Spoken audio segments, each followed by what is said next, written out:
Perkenalkan nama saya Alamsyah dengan NIM 2230, 2040, 2069. Di sini saya ingin menjelaskan tugas UTS riset operasi tentang metode simplex. Sebelum memasuki materinya, saya ingin menjelaskan sedikit tentang metode simplex. Metode simplex adalah metode mencari solusi optimal, maksimisasi atau minimalisasi pada kasus variabel 2 atau lebih. Langkah-langkah metode simplex. Yang pertama, merubah bentuk umum menjadi bentuk standar. Kedua, membuat tabel simplex. Ketiga, melakukan iterasi.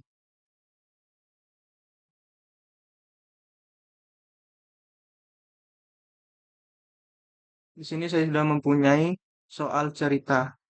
Sebuah pabrik memproduksi tiga jenis produk A, B, dan C. Keuntungan per unit masing-masing produk adalah produk A 4.000, produk B 3.000, produk C 2.000. Proses produksi memerlukan tiga jenis sumber daya, bahan baku, waktu, dan tenaga kerja dengan keterbatasan berikut. Bahan baku tersedia maksimal 60 unit, waktu mesin tersedia maksimal 36 jam, tenaga kerja tersedia maksimal 50 jam. Pengguna sumber daya per unit produk.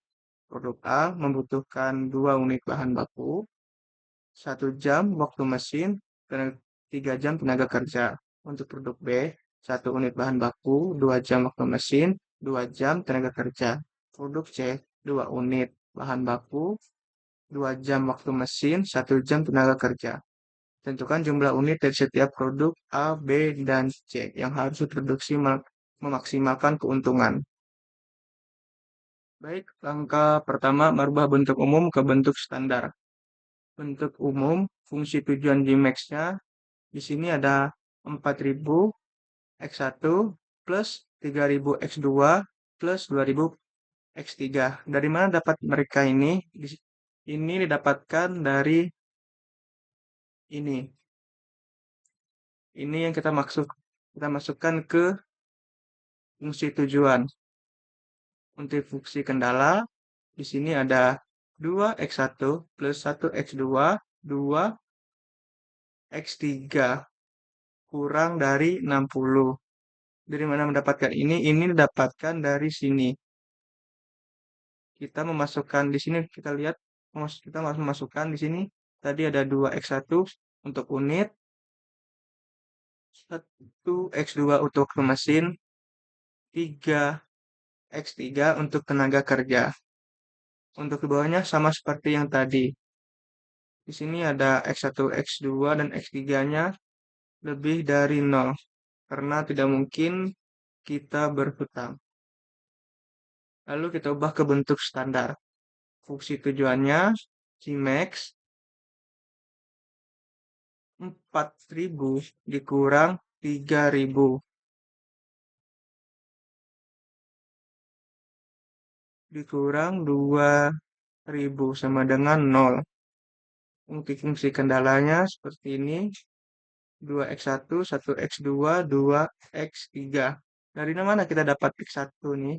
X1 ini kita dapat dari sini. Selanjutnya, kita membuat tabel simplex. Nah, kita lihat di sini, di basisnya ada x1, x2, x3, s1, s2, s3. Setelah itu, dari mana kita mendapatkan nilai ini? Ini kita dapatkan dari sini. 2x1. Nah, kita masukkan ke sini. 1x2 kita masukkan di sini, masukkan 1. 2x3.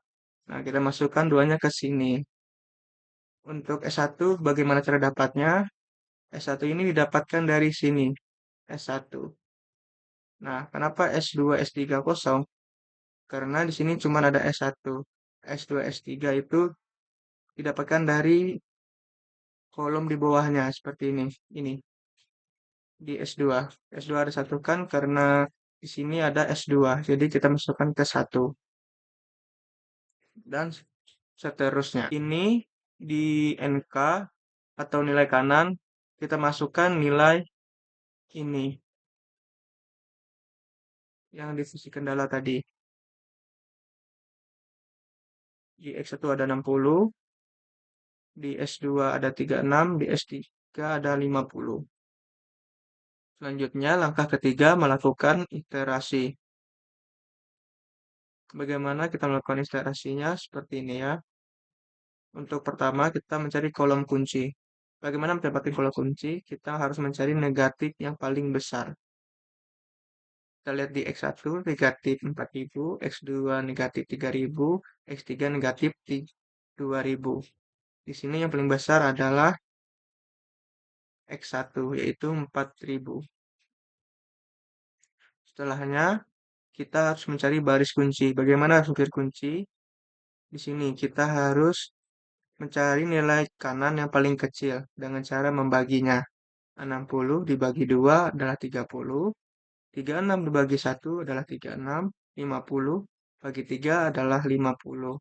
50 bagi 3 adalah 16,67. Di sini yang paling kecil adalah 16,67. Jadi, baris kuncinya di sini adalah S3. Untuk nilai kunci, dia harus ada di pertengahan ini. Jadi, di sini ada 3. Nilai kuncinya adalah 3. Baik, selanjutnya kriteria solusi optimal. 1. Jika dilihat dari nilai koefisien fungsi tujuan. 2. Jika Gmax optimal apabila seluruh nilai koefisien positif atau 0. 3. Jika Gmax optimal apabila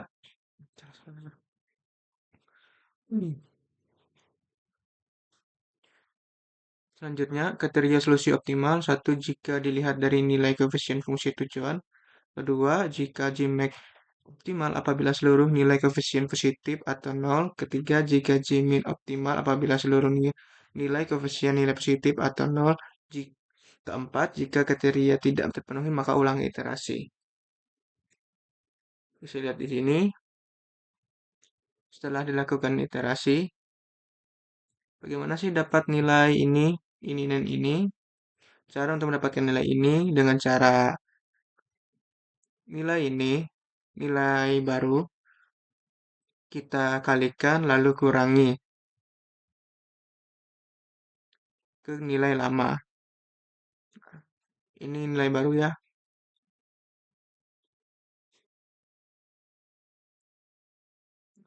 Untuk nilai lama yang ini.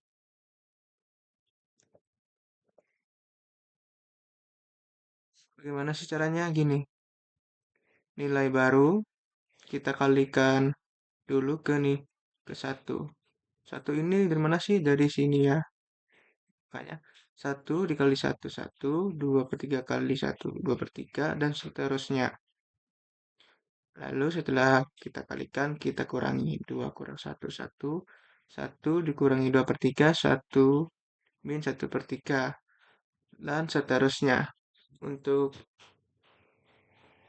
selanjutnya, kita lihat di sini. Hasil dari Gmax-nya di sini masih ada min. Maka dilakukan iterasi ulang. Nah, ini sampai hasilnya positif ya. Ini. Di sini sudah dilakukan iterasi yang kedua, X3 masuk, S2-nya keluar. Ini nilai dari yang tadi yang negatif menjadi positif. Nah, jadi hasil nilai kanannya di sini adalah 74.400. Jadi kesimpulannya, hasil produksi optimal produk A 13,8 unit, produk B 0 unit, produk C 11,6 unit. Keuntungan maksimumnya Z Rp74.400. Baik, ini adalah kesimpulannya. Baik, saya di sini akan mengerjakan QM for Windows dengan soal cerita yang tadi. Pertama-tama di sini kita harus memilih modul. Pilih linear programming, terus tekan new. Nah, di sini kita harus pilih 3 karena variabel kita ada 3. Nah, di sini kita Pilih maksimum karena soal kita tadi maksimum. Terus kita pencet OK. Kemudian kita mengisi kolom-kolom tersebut. Di sini kita isi dengan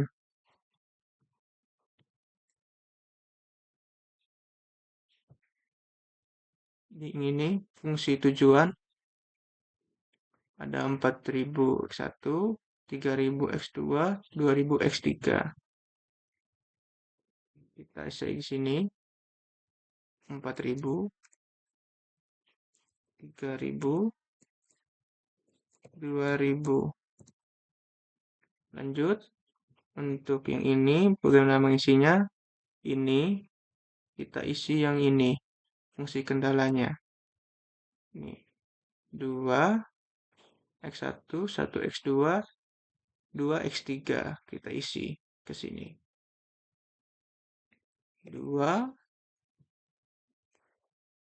1, 2. 1, 2. Variabel yang kedua 1, 2, 2. 1, 2, 2. Variabel ketiga 3, 2, 1. 3, 2, 1. Untuk RHS-nya kita ambil yang ini ya, kurang dari 60. Untuk variabel pertama 60.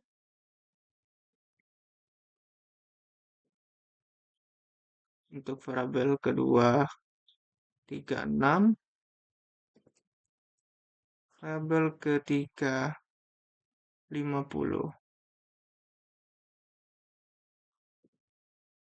Selanjutnya kita tekan solve. Selanjutnya di sini kita pilih iterasi. Nah, kita lihat di sini hasilnya sama. Nah, ini 74.400 seperti yang kita kerjakan tadi. 74.400. Sekian, ini tutorial dari pengerjaan menggunakan QM for Windows.